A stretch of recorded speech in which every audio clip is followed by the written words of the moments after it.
here, wiggle. So I don't know. It might be intentional, but it did look funny underwater. Welcome to Social Kick. I'm Brian Lundquist. We got a partial crew, Dr. John Mullen. We jumped on to talk about the TYR Summer Champs and some initial reactions. Maybe there's some hangover stuff after Worlds that we didn't get to in our recap. You know how it goes. There's so much that's happening. But yeah, John, what's going on? How are you this morning? Oh, I'm doing well. Excited to talk about a meet I would have made some second swims in if I qualified for. And, well, I don't know. Like I said, fast swimming going around, I feel like there should be more to talk about. Hold on, are you just talking shit, or would you have made it back in the 50 free?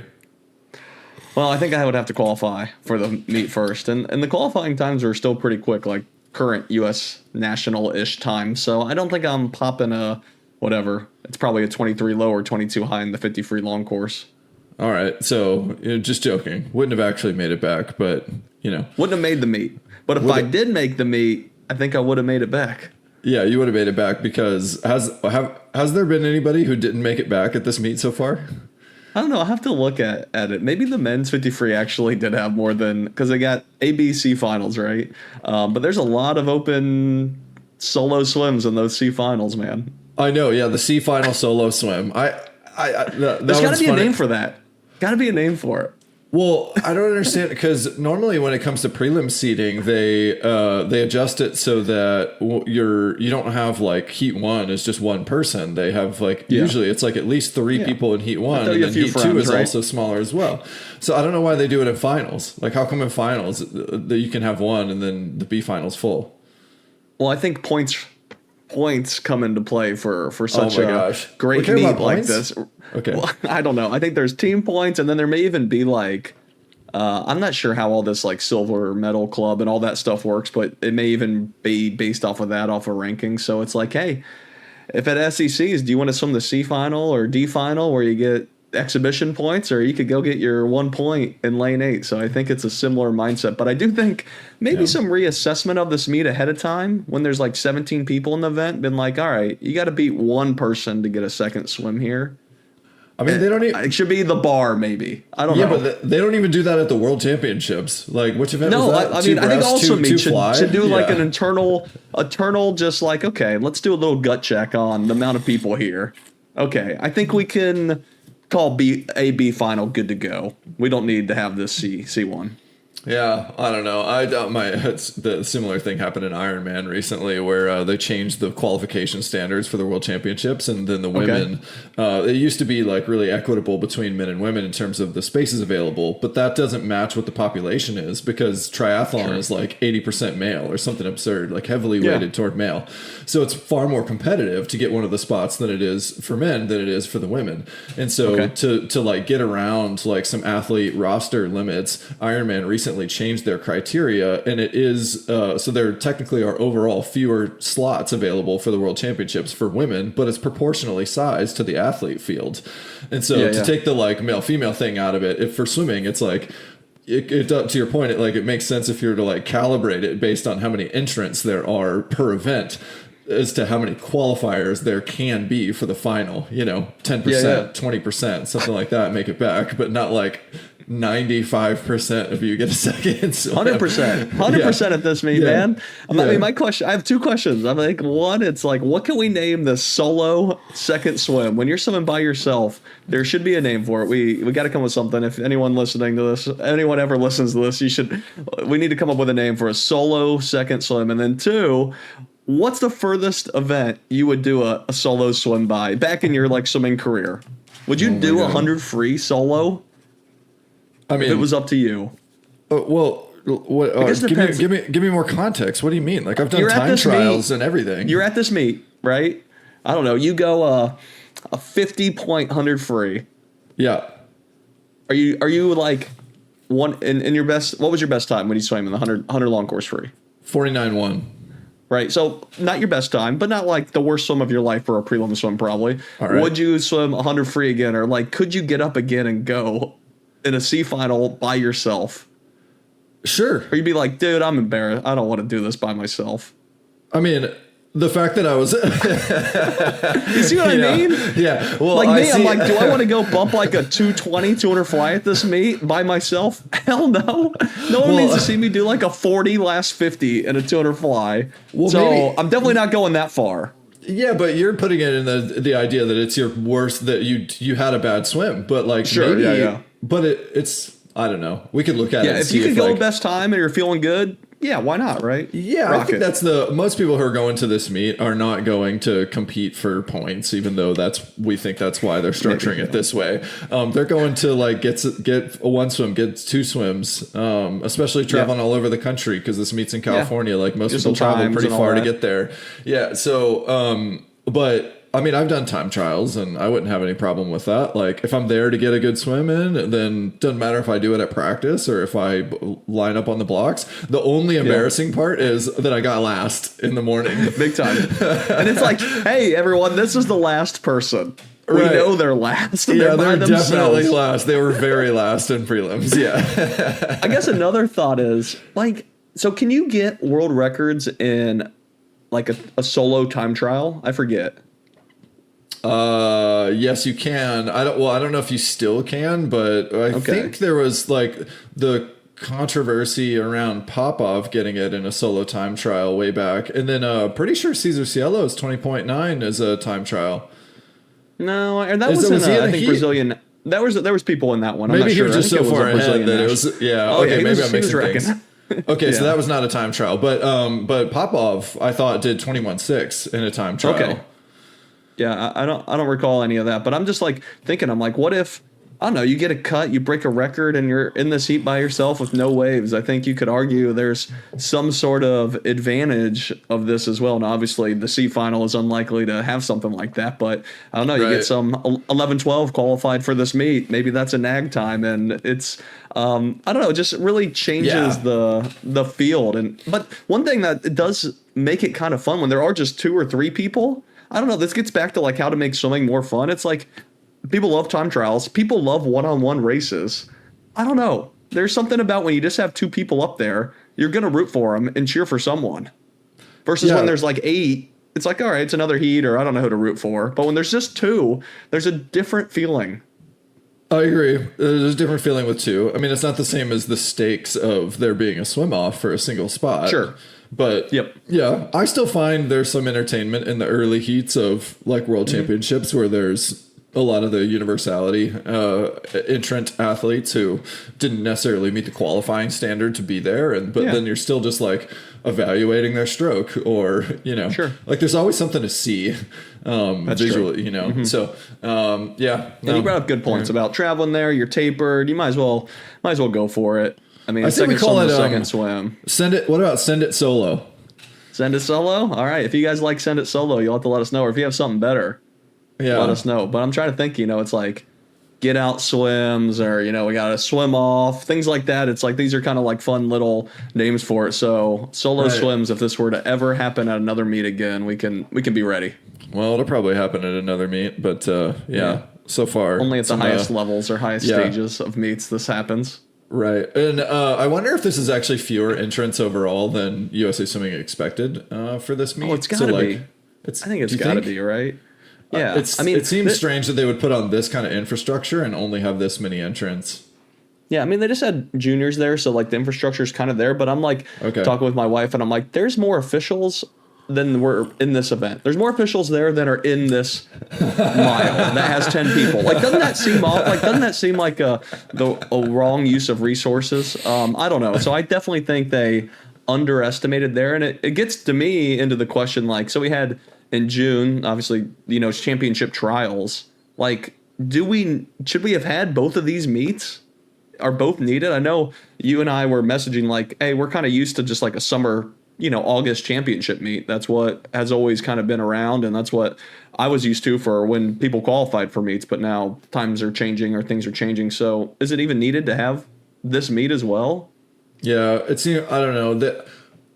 I don't have a problem with it. I mean, it gives an opportunity for people to swim. It's just kind of funky to me that there's not more people there, because I would think that there are more qualified swimmers who are looking for an opportunity to close out their summer at this point. So that's the only thing that's a little funky to me, is that like, where is it being siphoned off? So yeah, I know that like you and I mean, obviously your wife is more connected to this, but any of our club coaches in the US who listen to this, let us know, like, where is it being siphoned from? Are people just going to, the regional meets as their championship meet? Futures, sectionals. Futures is one, sectionals. A lot. Juniors had a great turnout and a lot of good swimmers there at junior nationals. So I think all the 18 and unders, for the most part, went there. There's some at this meet that just stayed there. I also think part of it, like my niece in Carmel, Indiana, if you guys have ever heard of Swim City, USA, the roundabouts. They start school this week.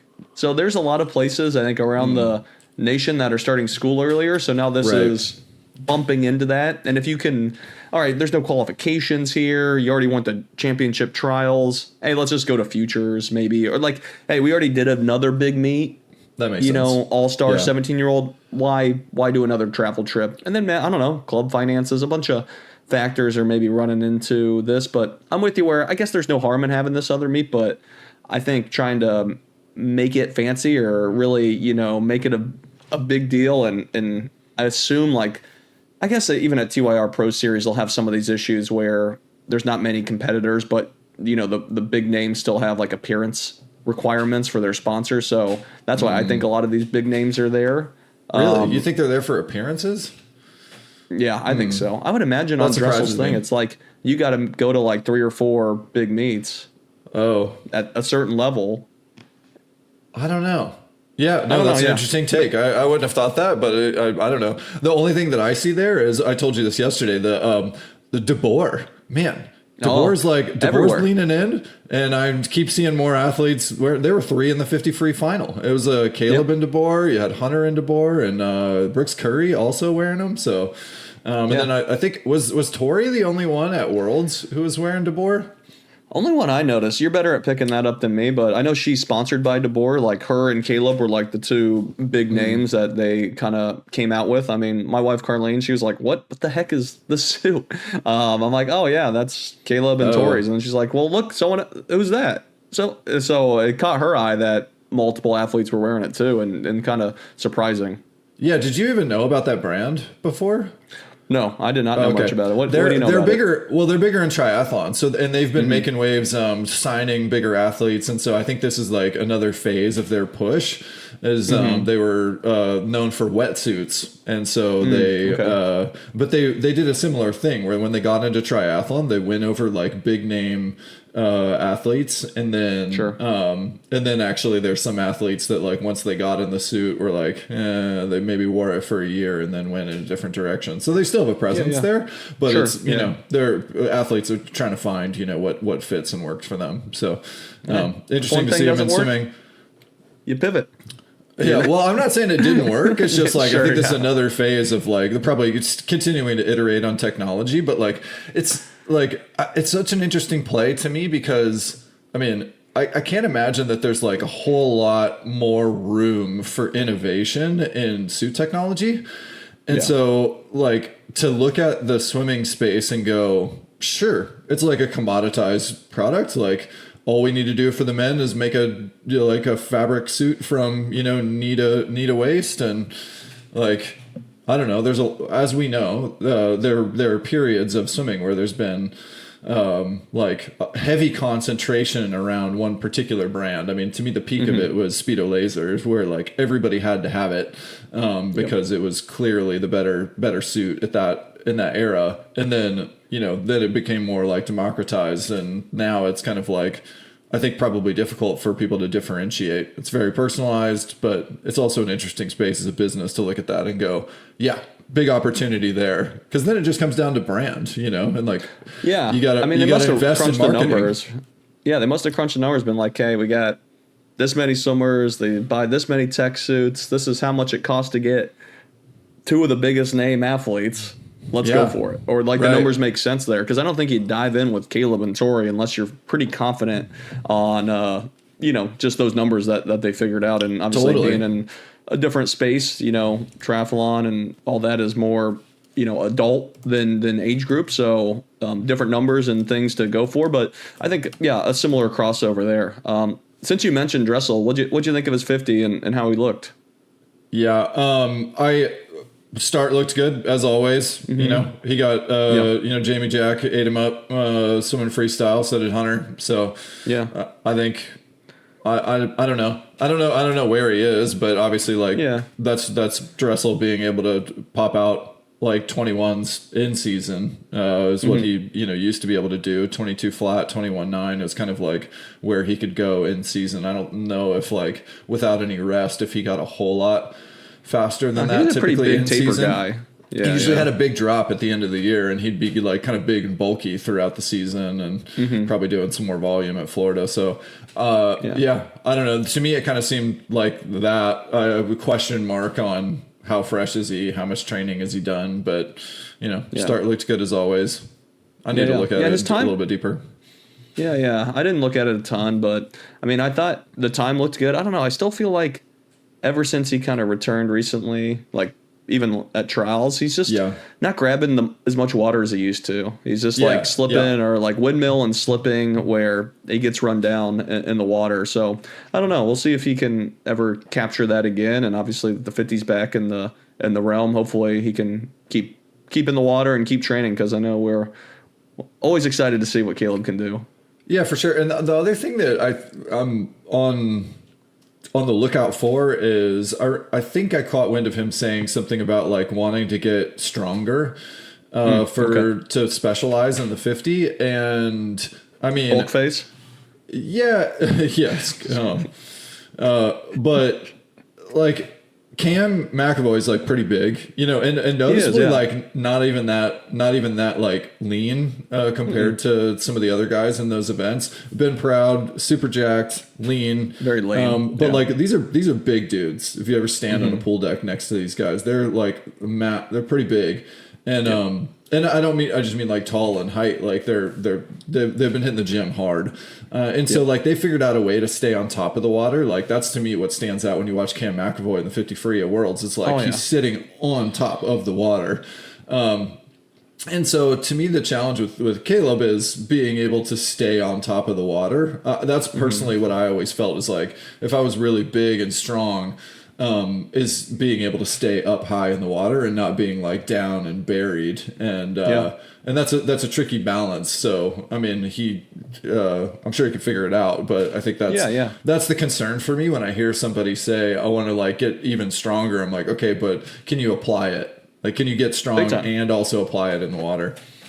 And that's where I think Cam really kind of mastered it, because he's been doing a lot of the resisted in the pool and found what works for him in strength training with it looks like, maybe things have changed, but still a lot of like body weight strength training and calisthenics and things like that. And I mean, Cam is not slipping in the water one bit. Absolutely not. He is grabbing a ton of water with each stroke and just really swimming really well in the pool. So yeah, I mean, hopefully Caeleb can capture that again. I know we're all rooting for him, and we love having Caeleb just in the sport.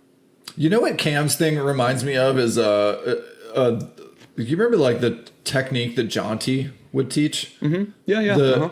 What did he call that? Do you remember? Did it have a name? Oh, it did, but I can't recall off the top of my head. And Janton Skinner, who B's talking about, yeah. Yeah, and there was this guy, I think his pupil that I remember being able to master this style the best was this kid, Robert Howard, who was like a kid who grew up in Auburn, Alabama when I was there on the college team. And then he ended up swimming at Alabama, and he either won NCAAs or he anchored. Really good NCAA like swimmer. Really good. He was able to really master that style, and the thing about that style of freestyle was that it's almost like kayaking on the water, and I don't know how to say it other than that, like you're not losing any water, but it's almost like a very intentional placement of the hand, and that's what I see when I watch Cam. It seems to me like a very similar style where it's like just sort of a different dance on the water. It almost like looks a little bouncy at times, but like you don't realize how much water he's holding in the process. Yeah. And, a little bouncy, a little wiggly, but just like grabbing tons of water. Less spinny and windmilly like a other like elite sprinters look like now with the straight arm style and just like high tempo. Okay, speaking of wiggly, did you see Tommy Janton's underwater at Worlds? Oh my God, Tommy, we love you, Tommy. There are so many good That things. was so wiggly. I know it was the most I've ever seen. Because like Pearsall had a pretty big wiggle and things like that, but not like Tommy.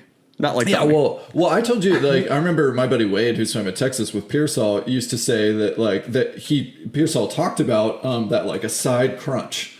And so he was intentionally trying to do that wiggle because it was like an engagement between, like, placement of hand and hip and then closing the distance between those on both sides. So it was like here, wiggle. So I don't know. It might be intentional, but it did look funny underwater. Definitely. Another thing with Tommy for social kick after hours or after dark videos. I had a good clip of him, like for the 400 medley. You know, at finals, I assume he was nervous, first time on this relay, a lot of pressure about the backstroke leg, and he's getting ready, you know, behind the block, and then, you know, a million whistles are blowing. I think you and I have talked about how many whistles do we need to jump in the water, right? So whistles are going crarazy. I think 14 and then one whistles. whistle blows, and he like does a full deep squat and does like a fake squat jump, and he realizes no one else is jumping in yet, and he like sits back and like does one of these moves. Love it, man. Oh, you guys aren't going yet? All right. Well, Yeah. we'll wait. Okay. Yeah. I've been here. It's all good, man. Nobody wants to be first on the dance floor. You know, it's awkward. Yep. Dude, I was thinking more about the video coverage of this meet and of juniors because it was a very similar like feed on the USA Swimming app. I know you enjoyed, you know, the backside of some of the podiums, but it made me thinking more of just like, okay, USA Swimming, NBC, if there's an Olympics or World Champs or whatever, all in, like good production, a lot of people there, on deck interviews, all this. If it's not that though, zero effort, zero anything else other than what's at the meet. Just, I don't know. I think they're missing a huge target of like swim nerds like I know I am. And I mean, you were watching this one last night and a lot of other people that if they could just up it a little bit, having like commentary between events, they can even run ads and stuff. It's like you need to cater a little more to the swimming fan to make an event like one of these actually watchable. They're showing like the bottom of the pool between events. I'm like, is this feed working? I don't even know. Yeah. And I think there's just too big of a gap between these two things. And they're missing a huge target by just putting all their money in the general fan and losing on the swim fan, which there's a bunch of swim fans still. Yeah, I think it's looked at as an afterthought, and it's probably like you don't know what you don't know. And what I mean by that is, if you haven't gotten like great numbers on the live stream in the past, then why care? You don't really know for this meet if it's worth it. But the counterpoint to that is clearly USA Swimming believes in the app. Actually, I don't know if like there is no CEO, so we don't know if like the incoming CEO is going to look at the numbers on the USA Swimming network and keep it or scrap it. And I don't know what their contracts look like, but it wouldn't shock me if they said, okay, fun test, let's get out of the media space and the whole like owning our network, and then we'll just license it and get somebody else to provide it. I don't know. Or just do it all on YouTube and then have a YouTube TV channel. Like, I don't understand why that's not just like the preferred way of doing it rather than going the full app ecosystem, because then you have to deal with the infrastructure. And like you and I are both complaining about how you can't even back it up 30 seconds without the app crashing. And, it's like you have to be able to support that kind of stuff too. So I think that I agree with you. I think there's like a virtual experience that would make it way more fun that they could do. And I think that my takeaway is when you look at all the sponsors and everything on deck, like, it's the tier everywhere. You got like all of their on deck sponsors that they've sold that are in the signage at the event. But that's like the package that they're selling is the live event package. And that's they know how to do that. They've been doing it for many years, but what they aren't executing at as high of a level is how to engage the virtual fan. And I think you're seeing it even more so now. And we know there's not even that many people there in person, and they're trying to figure out how to engage people that might be interested in it virtually. Not as good. Yeah. So yeah, I'm with you there, and yeah, we'll see about the app. I mean, obviously, software development is a huge cost, so I can't imagine how much they've sunk in for. I'd say an okay app, right? I know it's glitchy, but a lot of apps get glitchy and do weird things for a non-tech company. It's not a bad app, I think, all things considering, but it's far from perfect, and I would assume a big loss overall at the moment for them just trying to capture data, which, like you said, they could get 90% of that from probably YouTube and other means. Yes, you could do push notifications, and I'm sure that's where they got into this world. It's like, oh, we can interact with people and really get their behaviors better, but it's not needed, especially when they're dropping the ball. And I think, I don't know, just like you said, other ways of getting online engagement and really ramping it up. If that's the realm they want to go in, I think USA Swimming's still figuring out. I don't know. And I think a lot of companies are too, like how much of this is under us and how much of this is different umbrellas, right? It's like, do we want our own online meet management and these things? Is this our responsibility, or other companies who could be better at it? Should they be doing it? So I don't know. We'll see what the CEO brings if, I don't know, if it ever happens, right? Don't hold your breath. Oh, geez, I'm not that good at breath holding. I would have passed out maybe a year ago. Even I'm decent at it, and I still would be holding it too long waiting for a new CEO. So yeah, for sure. Wild. Any other? Yeah, I don't know. I don't have too much else really from the meet. I mean, I know there was some. We only have watched day one, right? This is all this is. So I guess what else from day one caught your eye? Couple things. Van Matthias, the Indiana breaststroker, went faster than either of the Americans did at Worlds. Is that right? Go Purdue. Yeah, he did. I think third in the world with that time. Okay. For the year, yeah. If I'm right. I think he would have gotten maybe second at finals behind Chin. No. Really? He would have won a medal in that? I can check while you keep talking here. Okay. But yeah, keep going here. All right, so that was one big swim. Then you've got Shayna Jack's brother, who did the same time in the morning at night, 21.6. That was really good. Mm-hmm. Hunter Armstrong won a PB in the 50 free, 21.7, which, I mean, hey, is just like continuing to, first of all, a good sign for things to come for the rest of the meet for Hunter, because I know he was one of the names that a lot of people talked about during Worlds of going, hey, with all the drama about, men's backstroke and needing a backstroker, and Hunter even liked our post that we did about the backstroker need. And I think he was on somebody else's show talking about hey, he'll be back, sort of thing. So I think I wouldn't be surprised if we see like some big swims out of Hunter this week, just on the heels of, all of that. First time under 22. All of that drama and everything. So, that's that. And then I think the main takeaway from last night was probably Gabby Rose at 47 going to PB in the 50 breaststroke. It's so crazy. I wonder. I'm excited for the 100 for her to see if she goes, because she was at trials in that, right, in the 100. Yeah. And the 200, she was, I think, semis in both. But one thing to remember, 50s weren't real until recently. So her best time was only from a few years ago in the 50 breast, I guess. That's what I found out after I did this. So we'll see where it goes, but still. Yeah, true. And I griped about this on our last show. Not a real event. Not a real event before this year, B. You have to accept that. Yeah, I know. Yeah, I know. All right, I got more info while you drop a tear over there on. What do you got? I'll never be able to say this name right. Van Matthias. So it was third American of all time, third fastest American of all time, and he would have been 9/100ths off of earning a medal. At World. So I was wrong there. So definitely would have had. Did he go faster? Did he go faster than the American guys did at Worlds? I assume. Yeah. Yeah. Okay. Yeah, I don't know if they made semis, or maybe I think did Campbell or Michael Andrew maybe just, I don't know. But yeah, they didn't make top 8. Does it say what he did at the trials meet? That's what I'd be curious about too. I've never heard of this guy. Have you even heard of this guy? Yeah, I have, Okay. But I can't say I'm like super close to it. But regardless, I mean, every once in a while you see this, and like this happened to me. Of course, like I was in a similar position where I back in my era, I swam faster, in the 50 fly that summer. Actually, a week. It was before Worlds, but after the trials meet, because we didn't have a 50 butterfly at trials, I swam 22.9, and the Americans at Worlds went 23.9 was the fastest they went, and so similar thing. So I don't know if Van's sitting there going, oh man, I should have been at Worlds, but if he is, I hear you, brother. Because I mean, I'm not seeing a whole lot of 50s. I'm seeing his best time from Indiana senior state meet in the 50 breast, and then a Indy Cup TT. Is that? I don't know. That was from June 26, 2025. He won a 28-1. So, I mean, I think this was a pretty big swim for him, it looks like. I mean, awesome time, man. Congrats. Yeah. Wish you swam at Purdue, not IU. But hey, that's how it goes every time. Good mustache, apparently. though. How do we feel about more and more guys racing with the mustache nowadays? I'm for it.